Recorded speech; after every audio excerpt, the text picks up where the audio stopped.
Magandang araw po sa inyo mga chong. Ngayon ay pag-uusapan po natin yung mga kailangan naman natin gawin sa alaga nating inahin matapos po itong nakapanganak. Within 24 hours po matapos nanganak yung alaga nating inahin at nailabas niya yung inunan ng mga biik ay kailangan po nating magturok sa kanya ng antibiotics. Ginagawa po natin ito para maiwasan natin na magkaroon ng infeksyon sa matres yung alaga nating inahin, lalo na kapag meron po siyang inilabas na mummified na biik o yung bulok na biik mga chong. Bali 13 kasi lahat yung ipinanganak netong alaga naming inahin mga chong, pero meron po siyang inilabas na isang mummified at isang underdeveloped na fetus. Kaya naman 11 lang po yung buhay na biik na ipinanganak netong alaga nating inahin mga chong. Bukod sa maiiwasan natin ang pagkakaroon ng infeksyon sa matres ng alaga nating inahin, ay nakakatulong rin po ang pagtuturok ng antibiotics para naman mailabas niya kung ano pa man yung mga debris na naiwan doon sa loob ng matres niya. Bali 10 ml po itong ituturok natin sa kanya at Alamycin LA po yung gamit naming antibiotics mga chong.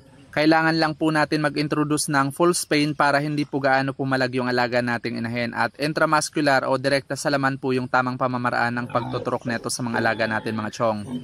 At bukod sa pagtuturok ng antibiotics ay magbibigay rin po tayo sa kanya ng follow-up medication mula day 1 hanggang day 7 mga chong, at ang ibibigay natin sa kanya noon ay powder antibiotics po. Bali ihahalo po natin ito sa pagkain niya isang beses sa loob ng isang araw. Kailangan po natin itong gawin lalo na at nakita ko mga chong na hindi po maganda yung inilabas niyang inunan. Wasak-wasak po ito at posibleng may naiiwan pa pong pira-piraso sa loob. Paalala lang din po mga chong, lalo na sa mga baguhan pa lang, kapag nagturok po tayo ng antibiotics sa mga alaga nating inahin na kakatapos lang manganak, ay siguraduhin po natin na long-acting antibiotics po yung ituturok natin sa kanila, tulad ng Alamycin LA. Yung mga ganitong klaseng antibiotics mga chong ay nagtatagal po ang bisa nito sa loob ng 5 araw. O mas maganda kung kukonsulta nyo po sa mga swine technician sa lugar ninyo kung anong antibiotics po yung pwede nyong iturok. Meron kasing mga antibiotics na bawal pong iturok sa kakapanganak lang na inahin, tulad na lang ng matataas na klase ng antibiotics dahil maaari po nitong mahinto yung milk production ng alaga nating inahin. At kapag huminto yung production ng gatas ng alaga nating inahin ay maaari itong ikapahamak ng mga biik na ipinanganak niya. Kaya mahalaga po na kabisado po natin yung gamot na gagamitin natin sa mga inahin natin na kakapanganak lang. At hanggat maaari, kung may available na swine technician sa mga lugar nyo mga chong, ay ikonsulta nyo po sa kanila o kaya ay sila na lang yung pakisuyuhan nyo na magturok ng gamot sa mga alaga nyong inahin. Maganda na yung nakakasigurado po tayo dahil buhay po ng alaga nating inahin at ng mga biik na ipinanganak niya yung nakasalalay dito.